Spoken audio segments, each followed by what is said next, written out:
Welcome to NASPA Tonight. I'm your host, Josh Greenway. This is the show where we talk about all things Scrabble. I want to thank everybody for joining so far tonight. We are doing something a little bit special. We're not doing a guest host situation on tonight's show. We are doing a one-on-one, in-depth interview with none other than the one and only César del Soler. I am super excited about this interview. But what I'd like to do first is run through a few top stories from the week, and then we will bring César on. I want to make a programming note for those of you who are watching on the NASPA Facebook page or the NASPA Facebook group or Scrabble Snippets or WESPA. If you want to participate in the comments, if you've got questions for César, I'll do my best to monitor the comments as we go through the show. What you want to do is navigate over to my page, Josh Greenway on Facebook, and that should be in the post description on whatever platform you are watching. So let's get right into it and talk about some headlines from this week.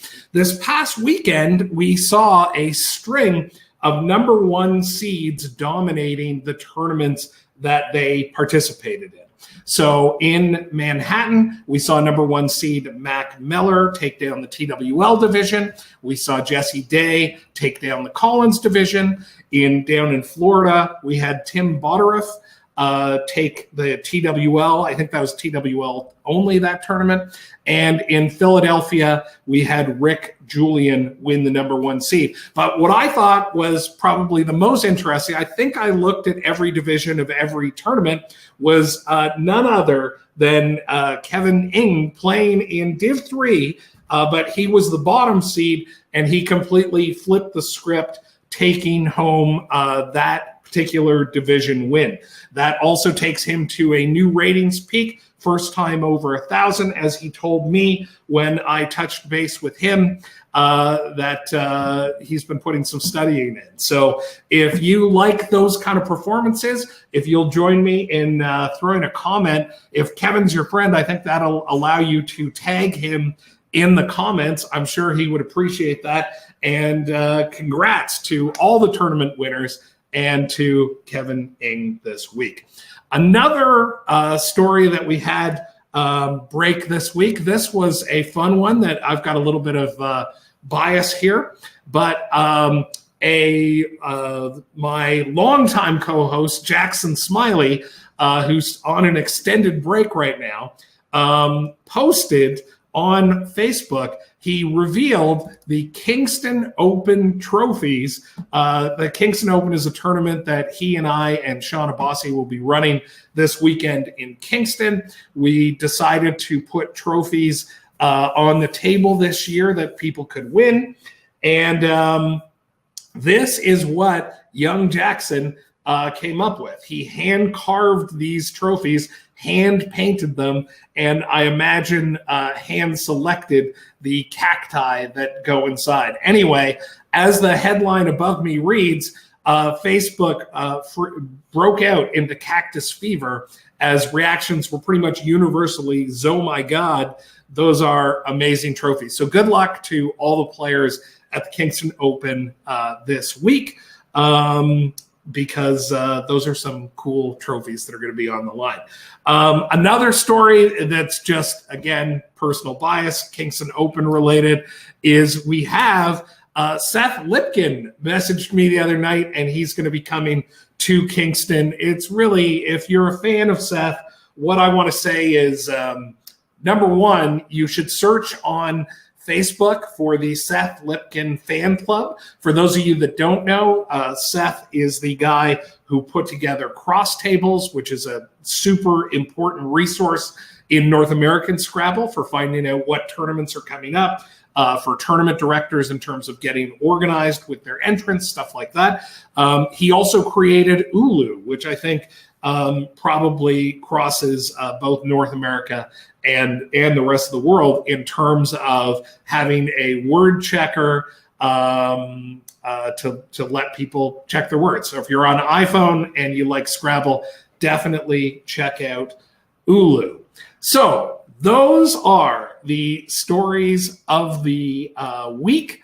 I now am going to introduce my very special guest tonight, and that is Mr. César del Soler. How are you, man? It's good to see you. Hey, how you doing? I'm doing good. That's good. It's Solar, by the way. Solar. I am. Listen, I'm still working on your first name. I'm working on it though. I'm trying to put the effort in. Okay.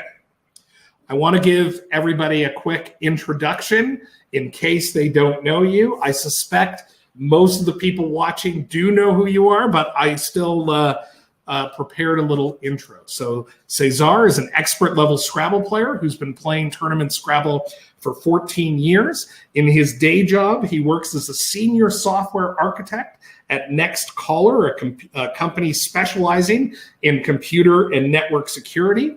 César has applied his coding skills to Scrabble through Aerolith, a must-have word study tool that I think it's fair to say is his main claim to fame within the Scrabble community. Is that a fair introduction? Am I missing anything? That and the fact that I won a couple of Berkeley tournaments. Fantastic. Well, speaking of winning tournaments, one of the things we covered was the winners from last week. And I mentioned that Jesse Day picked up the win in Manhattan, but it was very, very, very close. So can you tell us a little bit about how things went down in Manhattan this past weekend? Yeah, I mean, we played 3 times, and I had beaten everybody else, and he had lost the game, but he beat me the first 2 times we played. So then in the final game, even though I had spread on him, he was up by a game.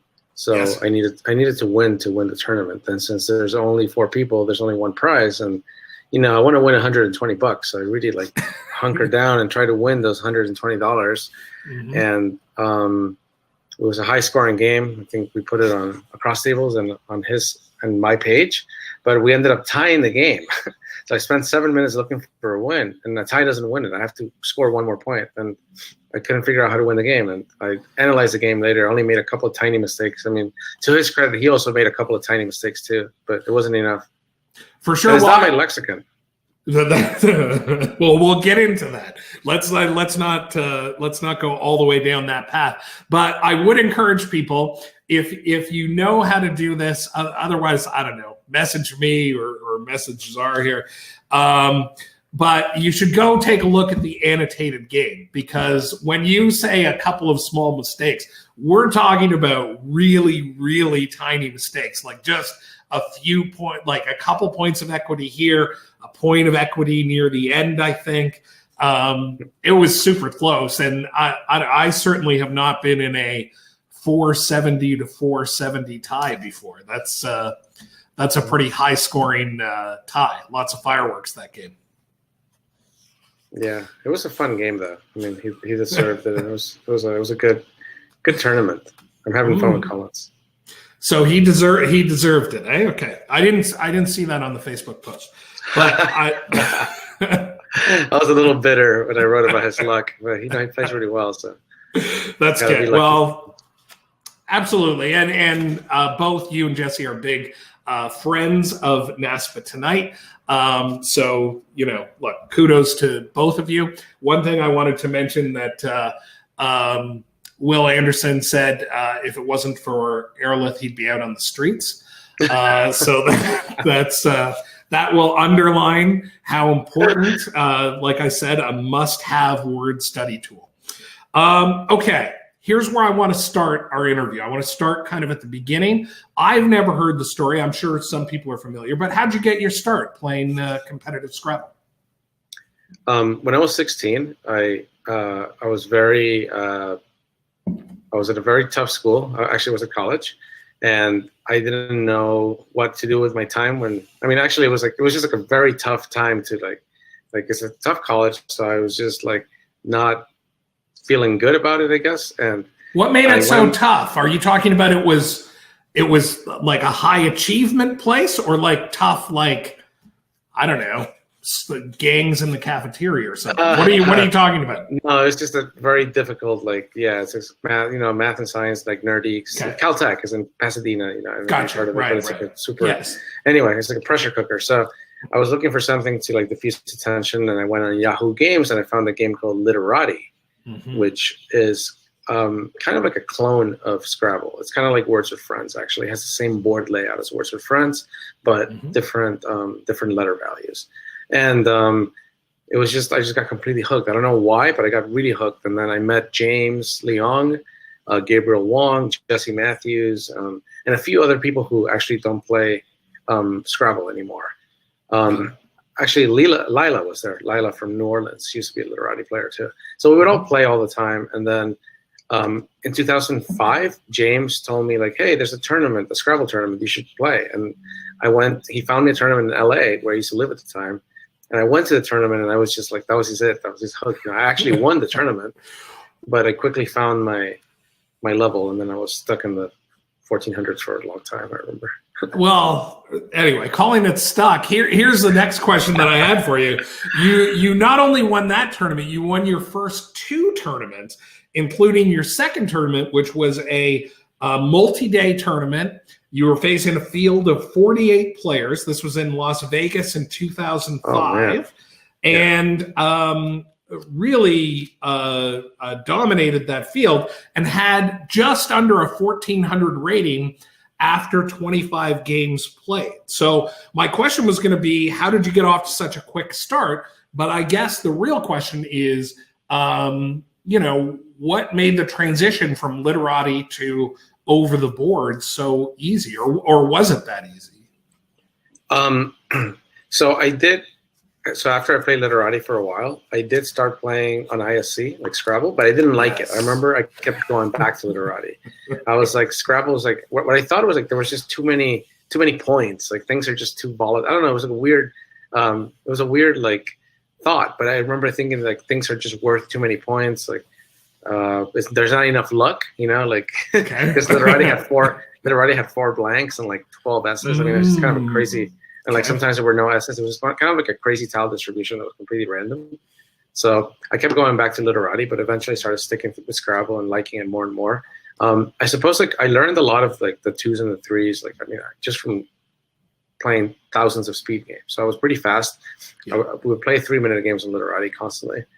And I learned the 3s and a bunch of like the JQXZ4s. And then I think for the tournament, I had learned like literally like, the Satine bingos, the satire bingos, things like that. Like super simple words that I was recommended to learn by James, maybe. And some that I knew from playing ISC. But I guess like, it was not too hard to get to 1400, but I remember finding it harder from then on.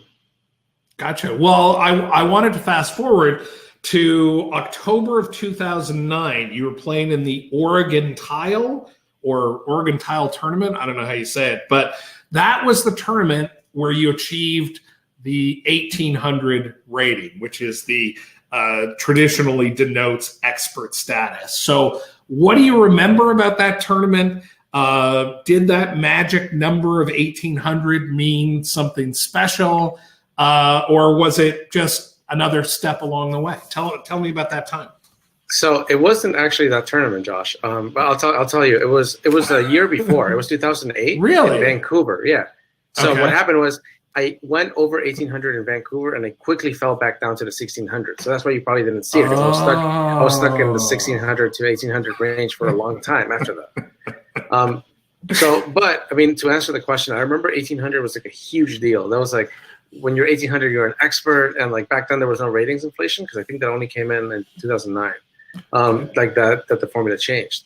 So I remember I hit to 1800 in Vancouver. I played DL twice. I could have won the tournament, and she beat me both times. And I finished I think like just a game behind her. And I remember like I was so nervous I missed the word, or I chickened out on the word ensured, which is a normal English word, like ENSURED. I remember I had that as a bingo, and I thought it wasn't a word. So I was so nervous, and I wish I could take that back, because I would have made like $800 and like would have won a tournament. So, but I remember it being like really nice, and then I immediately fell back down to the 1600s, and it's been tough. Like it's once I hit like that range, it's just been like I'm still rated like 1800 in Collins now, so it's not like I've never broken out of it. All right, so here's what I want to do now. I spent some time on your Facebook feed over yesterday and today. So I want to cover some recent kind of over the last year posts. And this may be, depending if you're watching on your phone, it may be a little too small to read, but I'll read the relevant parts for everybody. Hopefully you'll be able to see what we're looking at here, César. Now, let me just get the screen set up the way I want it. Okay, so here we go. This post is from August the 6th, 2018. This post was written in during the time of Nationals. I don't know what day it was of Nationals, maybe day 2, something like that. And this is one of the funniest things I've ever read about Nationals. I love this part of Nationals, and I'll just read it for those that it's a little too small to see, but it's in your words. I've noticed that the more games you lose, the farther down you go, and the tables get more crowded. Table 1 is on a stage. Tables 2 to 14 have giant amounts of room per player, and then as you go down, it gets more crowded. The lower tables have up to 4 people per table, thus making it more uncomfortable for all, and thus one is more likely to lose/play badly. The poor become poorer. Why doesn't NASPA believe in affirmative action? Hashtag NASC 2018. Hashtag Trump's America. Can you tell me a little bit about? I'm sure you were having some fun with that post and those hashtags. But what caused you to write that post? Were you on a crowded table early in the tournament? I mean, so it's no secret. Like I always do poorly at nationals, so I'm always I always like end up coming back and having an okay nationals, but I always start with like a terrible record. So I'm always like on the bottom tables the first few days. And yeah, it's. I think I probably wrote that at nationals. I mean, it seems like the August 6th or maybe just after. But I remember like just being like I can't even like move. You know, I'm like bumping the person next to me. I kept I need a lot of space when I play. I have like my papers next to me and like my I just need the space. I need room to think. So I can't move without touching the person next to me. And everybody's grumpy because they're all doing badly. So everybody's all sighing, throwing tiles, and like you're playing against somebody who's doing just as bad as you. So they're also like not in a good mood. So it's just like a negative atmosphere. Like I feel like if you're in those bottom tables, they should like pamper you more. Maybe like give you like cookies or like just like give you more comforts so that you can do better. Like the blue shell in Mario Kart, just something like that. Love it. Equalizer. Love the reference. But My favorite story about this, and when I played Nationals, now I always end up working at Nationals, but when I played Nationals, I would always, on my sheet for every game, I would write what table I was at so I could see the tables going up and down. But I remember a very early Nationals where I was playing Div 3. I think all my Nationals were Div 3. I shouldn't make it sound like I was higher up later, but I had a friend who was playing Div 4, okay, and who was was as good a player as I was, just their rating, hadn't crossed 1100 or whatever the threshold was. So they were playing in Div 4 and they just had the worst run of luck. Like I think had a losing record on day 1 and day 2 went 0-7 and just went all the way down, was playing on the last table in Division 4. And I remember joking with her because this was the previous Buffalo Nationals where there was a whole section of school Scrabble that was going on. It was a smaller group, but maybe there were a dozen kids or something, and they had their own little section. It was close to Division 4. And I was like, if you lose any more games, they're going to put you right down into that school Scrabble division. Okay, now let's go on to post number 2. We're going to look at 2 posts in quick succession here. These posts are from October the 5th and October the 20th, 2018. Here is the first one. It says, I hate Collins. And the second post we're going to look at is a picture of what looks like a little restaurant or a restaurant called Little Collins. And you say, this is fine, but I prefer Little TWL. So I didn't know if you wanted to compare and contrast those posts. I think I've maybe taken one of them out of context, but any thoughts there looking back on those 2 posts? So I recall the first post being about Susan Collins, like the senator from Maine who's a terrible person, but not as bad as the rest of the Republicans. Let me think. Of course, like I wanted to have the double entendre in there, like saying like, oh yeah, the dictionary. But I didn't want to make that clear because then people would think I was being a bad person. The second post, I think there was a Collins division in the New York tournament, and I wasn't playing in it, and I was just being goofy. And we found this coffee shop that's actually pretty tasty, Little Collins, and I've been going there actually for every tournament.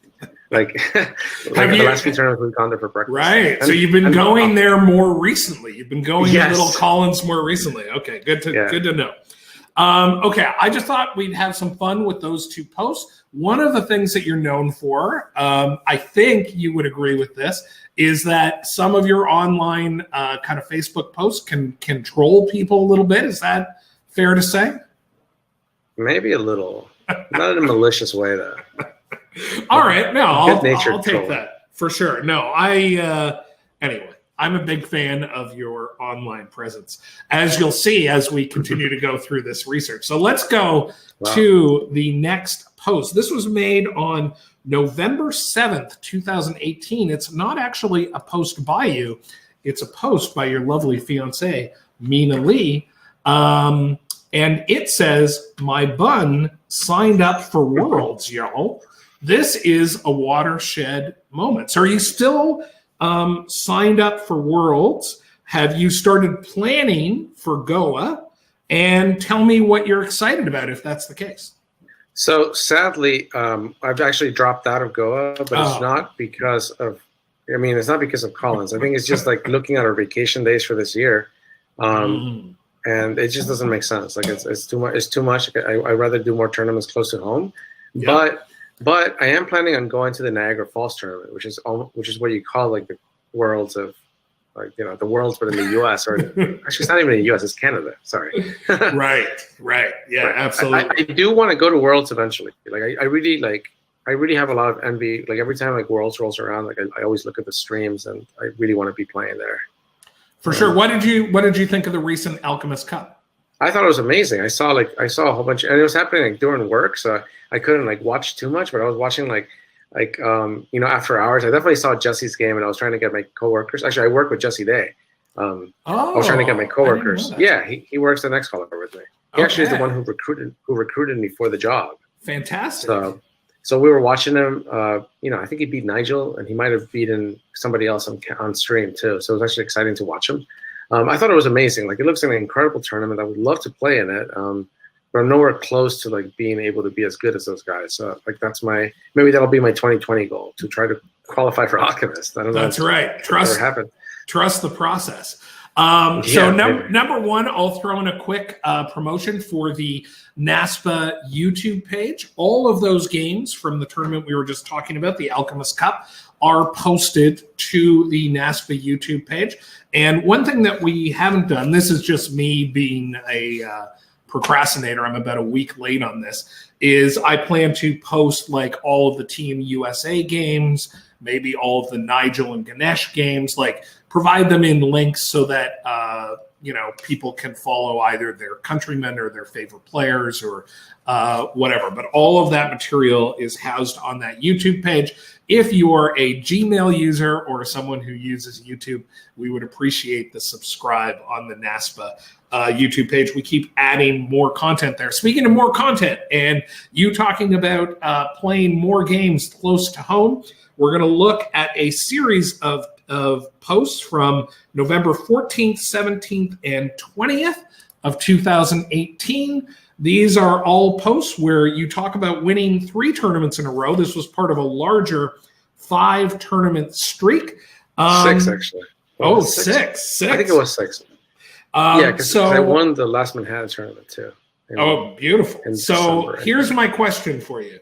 What does it feel like to be on a 6-tournament streak? And secondarily, can you explain the term variance to us? Well, so in all honesty, like, I mean, as everybody knows, like, I think 4 of those tournaments were Brooklyn tournaments where I was rated like 400 points higher than the rest of the field. Okay. They were 4-game tournaments, which means that, you know, if I lose a couple, like I probably won't win the tournament. But I guess when you're like, if you're rated like 400 points higher, like it just didn't happen. Like I did lose 1 or 2 here. I remember David Tyke beat me nicely in one of those games. And there was some that were very close, but the ones that I'm a little more proud of are the Manhattan ones, because I remember I beat Joel Sherman twice in a row. Yes. At the last Manhattan one that I won. I don't remember if that was November or December. So that was a really tough one to win. That might be the last tournament I won. And then I was really excited because I was like, okay, I'm going to do well in Can-Am. I wanted Can-Am to be like I wasn't sure, but I was thinking it would be my last TWL tournament. So I wanted to do well in it.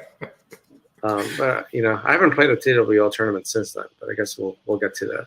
Oh, we will. We'll talk. We'll talk about that for sure. So, can you? The second part of my question was, can you explain variance for me? Yeah. You know, variance is just, you know, it's just what it sounds like. Like, no matter how good you are, like, I mean, Nigel Richards is the best player in the world, and he loses like 1/4 of his games. So that's variance, right? Like, if there was no variance, he would win all of his games, or it would be like chess. He would just never lose. Or, I mean, I guess even in chess you have variance, because some of those top players still lose sometimes, and it's probably because, you know, sometimes they make mistakes because they're tired, and I don't know if that counts as variance, but it probably does. But Scrabble has a lot of variance, right? For the best player, for the undisputed best player in the world, to lose 1/4 of his games means that there is something going on. Like, it's not just skill. So that's variance, I guess. Being like playing the best and then still losing, or playing terribly and still winning, which also happens. Which I've also done plenty of times. Okay, I'm glad you mentioned Can-Am. Maybe actually before we go into these posts, Can-Am is a tournament that runs every so often. I think it used to run more often, and now it's come back, and they take the top players from Canada and the top players from America, and they face off. What else can you tell me just structurally about that tournament? Yeah, it's just the top players in America versus the top players in Canada. They do like a little mini series, so it's like best of 2 or best of 3 between each of them, those pairs. Like, and then whichever team wins the most games is the winner of the cup, and they actually get like a nice cup with your name engraved on it, and you get to take it home. So I think nice. It's somewhere in New Jersey right now. I think Jason Keller has it. I'm not sure. So we all get to. Right. We okay. We all get to hold it for a little bit, so I might have to go pick it up. Fantastic. So a little bit like the Stanley Cup. So let's get into these posts. These were both written on December 16th at Can-Am. It's obvious that you were doing a lot of thinking. I'm going to read the highlighted portions from these kind of longer posts that you made. So the first one was, this is what makes it hard to switch to Collins, by the way. I really want to master play. I really want to master play finding without having to add like 30,000 more words to the mix. Sigh. The second post was, now I'm at a huge crossroads. I'm strongly considering playing Collins in New Orleans, which means I need to hit the books yesterday. If I do that, though, there might be no coming back. Even when I try to keep the words separate, it is difficult.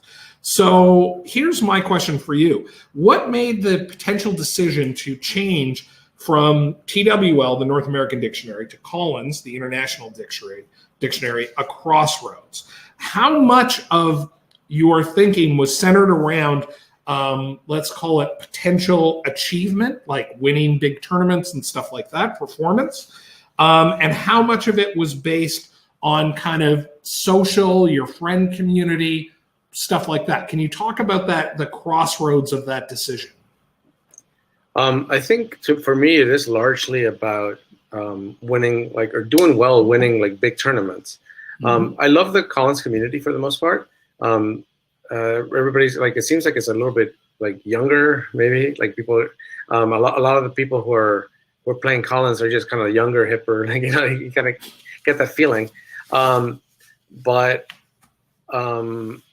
I really like wanted to do better at TWL. I mean, I know I've had like a few wins, like my rating's not too bad, but I just really want to do well at nationals and even like Can-Am or just tournaments like that. Like I almost won BAT, but I couldn't quite do it, and I just keep choking in tournaments. So that's always been like tough for me. And I didn't want to switch until like I feel like I've achieved what I wanted to achieve at TWL. But at the same time, every time like a big Collins tournament happens, like I get really jealous. I wish I was playing them. It seems like more and more people are moving to Collins in the States. So it seems like it's the time to make a switch. I mean, I'll just have to like live with the fact that I like haven't won anything major. Like, I mean, maybe like the California Open once, but that's okay. Okay, let's go to this. These were, let's see, our next two posts come about 2 weeks later. They're right in the holidays. So one is from December 27th and one is from January 4th. Let's go to those now. On December 27th, you wrote, "I'm also close to finalizing my decision on Collins. I sure wish we would switch the whole country over and stop being such provincial Trumpians with everything. I think I'm better off switching sooner rather than later because I do want to play Worlds and Causeway and things like that."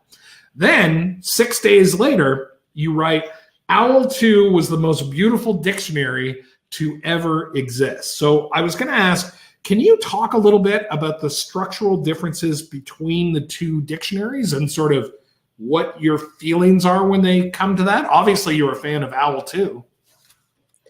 Yeah, the structural differences. I mean, one's bigger, obviously. One's bigger, but just maybe a little, if you can go a little deeper on that question. Yeah. I guess I'm a little bit of a purist in terms of words. So I don't like the fact that there's a ton of like obsolete words in Collins, right? Now there's actually also a lot of them in TWL. But I don't think that that's a good argument because there's more of them in Collins. It's like just because, you know, GAE is good at TWL, like, you know, maybe it shouldn't be good at TWL either. Like I wish like we would have a dictionary that was evolving and reflected like usage of words like as of the last, you know, 100 years, maybe 200 years, but not like words that are typos. Like there's one word in Collins that is thelf, THELF. It means the elf. Right? It's like a Spencerian. I mean, the plural is thelf. So it's like that kind of thing that like makes it hard for me to like even like take it seriously. Like, but like that's really like the main problem I have with it. Like, once you start playing and I'm like, okay, well, I just played Y-rib. You know, that's awesome because I found a cool Collins word and it's just fun to play it. So like at that point, I don't really care. But I just wish that like. And that's why I said Owl 2 was the most beautiful dictionary to ever exist. Because I think that dictionary was just like the perfect like. You know, like that was the last dictionary where like it matched OSPD and it didn't have like too many crazy words in it. And like there was no problems. Like it didn't have the words that like we added like in Owl 3 that are actual mistakes, like where's this and casus and all that stuff that like there's 80 or 90 words that Collins didn't add to their dictionary because they considered it to be mistakes in our dictionary. So that's why I think that was like the last beautiful dictionary. Like I wish like we could just freeze time there and then people would play Owl 2 for eternity, but that's not going to happen. So I just wanted to, and I think I probably wrote this while I was studying Collins and coming across some of those weird words, but you know. Gotcha. Well, obviously we're talking about a period here as we go through, you know, the last bunch of posts that we're looking at are sort of November, December. We're getting into January now. This is obviously the time that you were doing a lot of thinking about that. So, and we're also approaching New Orleans. So that's the subject of the next two posts that we're going to cover here.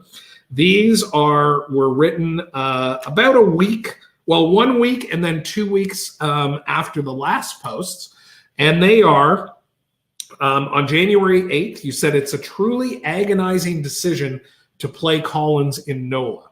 I'm still no closer, and I keep strongly leaning both ways. Oh, well, I'm not looking for anyone to convince me or even respond. I just want to say it isn't easy at all. And I always love those kind of Facebook posts, the sort of where you say, I don't even want anyone to say anything. I just need to say this. And then the second post is a mostly cleared aerolith board that says, I'm pretty sure I'm going to win NOLA Collins next weekend. So here's my question is, what was it like to be agonizing over a decision between dictionaries while you were studying Collins like mad? And which one of these posts was probably closer to the truth? It wasn't until January 8th. It wasn't until the week before NOLA. Actually, was it? I didn't decide to play Collins until like the Manhattan tournament that happened right before NOLA, which I don't remember if it was 1 week before or 2 weeks before. But once I decided that, then I started actually studying. So if you look at the second post, like those are actually the top 50 words by probability, the top 57s, right? And I couldn't find like those, like I'm almost out of time there. I couldn't find those 10 or 20 words or whatever that's in there. So it was a tongue-in-cheek post, right? Like I'm studying the top 50 words. I'm gonna win Collins, right? So I knew like I was just joking around, but that's when I actually started studying. But yeah, it's still, I mean, it's still an agonizing decision. Like I might play TWL next week. I don't know. Gotcha. Okay, so now let's fast forward another. Let's see. I think we're fast forwarding a week. We're now in New Orleans. So let's go to a couple of posts here. I am going to read the highlighted section. So these were both posted on January 20th from the tournament. You said, number one, well, I can't sleep anymore. That's okay. Collins is fun. All I want to do now is learn all the words, but it's going to take forever. I'm going to continue to try to keep them separate. And Reno 2019 will likely be my final TWL tournament. Then you add, a bunch of us will switch after it, bracket, right, question mark, question mark. And in the second post, you mentioned overall Collins is the future and everyone needs to switch now. So my question is pretty simple. Do you think everyone should switch to Collins? Yeah, I think that it should be mandated. By everyone, I mean maybe like tournament players, right? Like I think like it's okay to have an OSPD because that's just what Merriam-Webster. I mean, it's a big political thing there. Like I know that I haven't gone too much into like the whole thing with Hasbro and Merriam-Webster, and it really sucks because it's probably holding the game back.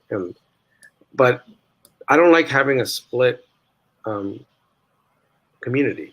Like I don't like that there's parallel Collins and TWL divisions, and that really sucks. Like we should all be playing together. I want to play, Wiegand, and I want to play Jackson and Josh and everybody. I want to play everybody in the same division, and that's really what bothers me. Like in New Orleans, like New Orleans is an amazing tournament, but I was only playing like half of the top players there. So right, yeah, gotcha. Well, I think that's a nice statement of unity. Now, speaking of unity, let's go to your next post. This was also from New Orleans. This is a lovely picture of you and Mina. Here's my question for you. Number one, you obviously found love in this Scrabble community. What do you think the prospects are for other people to find love in the Scrabble world?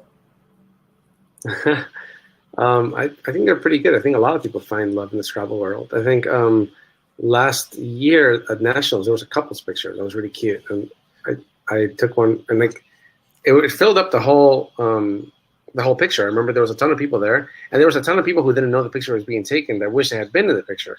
So I think it's actually like, finding a shared hobby is a fantastic thing. And I feel really lucky, so I think there are good prospects. One of the issues is that there is kind of a dearth of young women in the game, so there might be some people might have trouble. Like it takes some time, but so that's I think that's the main problem. But we need to get everybody into the game. Okay, and I'm going to ask you this question, which may be putting you on the spot a little bit. Please forgive me, but I think this would be nice. Can you talk a little bit about, number one, Mina's Scrabble game, and then more importantly, what Mina means to you? Well, I mean, I love her. She's amazing. She's gotten really good at Scrabble, too. She beat me at New Orleans by a point, and she did much better than me at the tournament, like higher performance rating. She finished 2 games above me and played really well, like, throughout, and I think she's getting really good. I'm excited about that. And yeah, I'm really lucky that I found her. Fantastic. Okay, we're going to look at 2 final posts. One is from January 21st, which I believe is basically at the end of the New Orleans tournament. And the other one is from just a few days ago. So let's take a look at those now. The first post says, "Oh my God, I'm a STE." Let's take them one at a time. What's a STE? A STE is a 1600 to 1800 expert. And the acronym was not coined by Joel Sherman, but he actually said something like 1600 to 1800 experts in an email to CGP like 10 years ago or something. And I thought that was just a hilarious sentiment. So I made an acronym STE for that. And a lot of people have been using that since then. So I haven't been rated below 1800 since, like, I don't remember when, like 2000, like before 2010, I think. So, and then Collins, like my rating has just like free fallen down, and it went to like 1790 something in New Orleans. So I was very shocked and appalled at my sub 1800 rating. Gotcha. Well, and I know that it's since at least gotten above STE level. Then on February 9th, so this is pretty recent news. This was 3 days ago. You said you referenced the game against Jesse Day, and you talked about playing some Collins words. And then you said, "But as much fun as that was, I think TWL is the best. I love the lexical purity of TWL. Sorry, all, but I'm a TWLE now." So my question is, are you a TWLE? What's going on? I think I was just a little mad that I had lost that game, I didn't even lose the game. I tied the game. And what day was that? February 9th? And let me see because I think I remember when I wrote this. Okay, so that was, I might have been drunk. Yes, Saturday night. Yeah, that was Saturday night. So after the tournament, I went out with some coworkers, and I think I was having like mezcal at this time. I was just steaming about the game. So not really. I mean, I wasn't actually that upset, but I just thought I would write something funny, and I actually I'm considering playing TWL in Saratoga. So it's not totally true, but I don't know. I still stand by Reno being my last TWL tournament, no matter how I do. But I do want to play a few more just to prepare for that. Right, but absolutely. I'm having more and more fun with Collins. Like, part of me thinks that I might not even switch back. So I don't know. It's always a decision. It's always a hard decision. I don't know. Fantastic. Well, I really appreciate you sitting down with me tonight for this interview. I think you handled all of these questions with me putting you on the spot with your own Facebook posts. I think you handled that really well.